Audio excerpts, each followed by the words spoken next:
आज हम आपके सामने लेकर आए हैं एकल परिवार और संयुक्त परिवार के ऊपर बहस।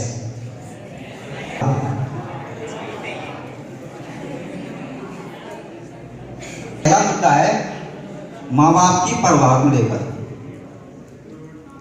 तो देखो, बेटा अपने माँ बाप को छोड़कर जा रहा है, भैया भाभी को छोड़कर जा रहा है, परिवार टूट रहा है। अरे शांति, परिवार टूट रहा है उनका, बट इट्स नॉट ट्रू। अगर कोई आदमी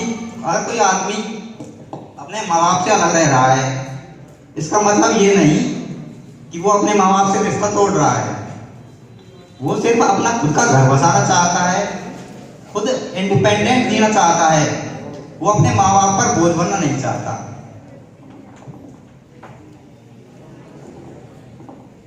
भैया ने न्यूक्लियर फैमिली के बारे में, एकल परिवार के बारे में सही बात बताई है कि बच्चा अपने माँ बाप पर बोझ नहीं बनना चाहता, अपना अलग घर बनाना चाहता है। तो मैं इनसे ये पूछना चाहता हूँ, क्या वो बेटा अपना घर तो बना रहा है, क्या उस घर में अपने माँ बाप के लिए जगह नहीं मिलेगी? मिलनी चाहिए ना।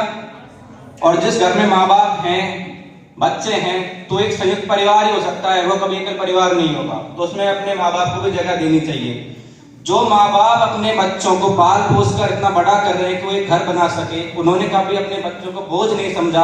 क्या उस बच्चों के लिए वो माँ बाप बोझ बन जाएंगे? वो कभी नहीं बोझ बनेंगे। उनको क्या चाहिए? उनकी जो परवरिश उन्होंने की है माँ बाप ने बच्चों की, वो इसलिए करते हैं ताकि वो अपनी जिंदगी को, बाकी बची जिंदगी को आसानी से गुजर बसर कर सकें।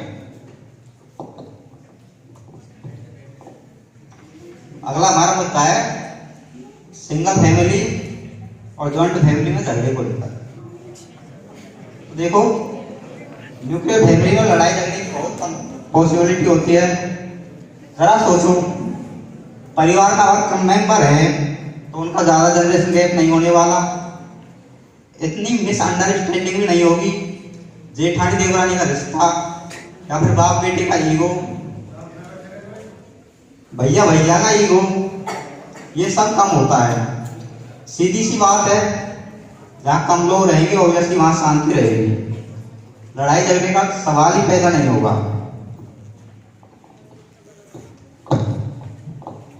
जब एक भाई भाई से अलग हो जाता है तो भाई थोड़ा ना कहलाएगा। अकेले रहने में लड़ाई झगड़े कम होते हैं, लेकिन जो होते हैं उनका कोई समझौता नहीं होता, वो सीधे कोर्ट में जाते हैं। कभी आपने सुना होगा कि किसी पति पत्नी का लड़ाई झगड़ा जो भी हुआ, तलाक तक बात पहुंच जाती है। लेकिन जिस घर में बड़े बुजुर्ग रहते हैं, संयुक्त परिवार में लोग मिलजुल कर रहते हैं। अब सोचो संयुक्त परिवार के बारे में, पापा के 3-4 बेटे हैं, उनका सबकी अपनी अपनी वाइफ है। घर में तो फेवरेट बेटा है, फेवरेट बहू का सवाल ऑटोमेटिक पैदा हो ही जाता है कि इनका फेवरेट बेटा है, ये इनकी फेवरेट बहू है।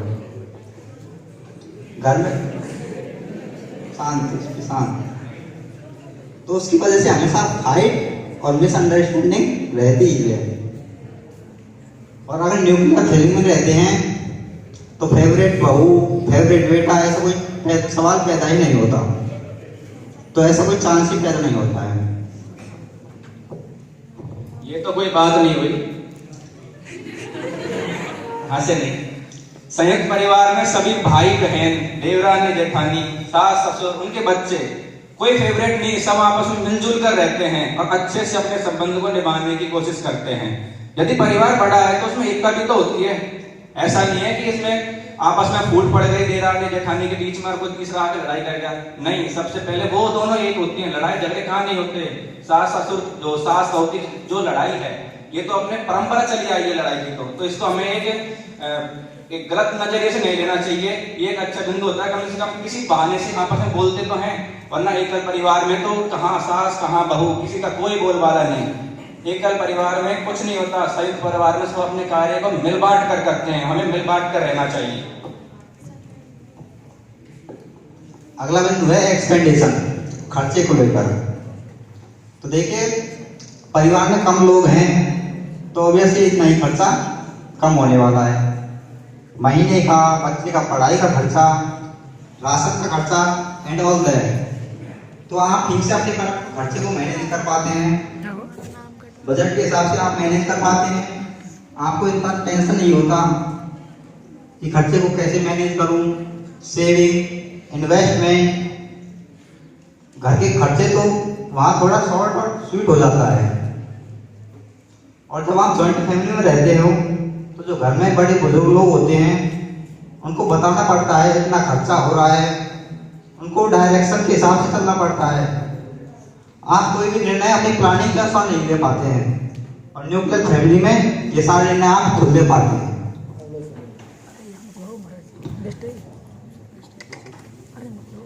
घर में अधिक सदस्य होने पर कुछ ज्यादा खर्चा नहीं होता है। यदि एक घर में 4 कमाने वाले आदमी हैं तो उनमें से जो डेली का खर्चा है वो एक अकेला आदमी उठा सकता है। घर की और आवश्यकताओं की पूर्ति, जैसे बच्चों की फीस है, कभी कपड़े लाने, तो उनको दूसरा आदमी उसके खर्चे से उठा सकता है। बाकी बचे 2 लोगों की जो कमाई है वो आसानी से सेविंग में जाएगी, आप उसको कहीं भी इन्वेस्ट कर सकते हैं। काफी हद तक आपके घर के जो खर्चे हैं इससे बहुत कम हो जाते हैं। यदि हम न्यूक्लियर फैमिली में एक ही आदमी कमाने वाला है तो एक अकेला आदमी खुद कमा के खुद खा पा सकता है, कितना सेविंग कर लेगा, वो कुछ ज्यादा नहीं कर पाएगा। लेकिन संयुक्त परिवार में हम यदि 10 लोगों का खाना बनाते हैं, मान लीजिए एक एकल परिवार है, एक आदमी का खाना हमने बनाया तो उसको अकेला आदमी खा पाएगा। लेकिन हमारे घर में 10 सदस्य हैं खाने वाले, तो हम 10 का जो खाना बनाएंगे और मान लीजिए एक एक्स्ट्रा कहीं से आ गया कोई रिश्तेदार कोई भी, तो इतना खाना बचता है कि हम उसको खिला सकते हैं, अलग से बनाने की जरूरत नहीं पड़ती। कुछ ज्यादा खर्चा अलग से नहीं होता उसमें भी। उसमें 11 व्यक्ति 12 व्यक्ति खा सकते हैं आराम से। अगला सबसे महत्वपूर्ण बिंदु है व्यक्तिगत जिम्मेदारी। तो परिवार का जो सबसे बुजुर्ग आदमी होता है वो हेड ऑफ द फैमिली होता है। सारी डिस्कशन वो लेता है, सारे डिसीजन वो लेता है। कभी कभी ट्रांसफर ऑफ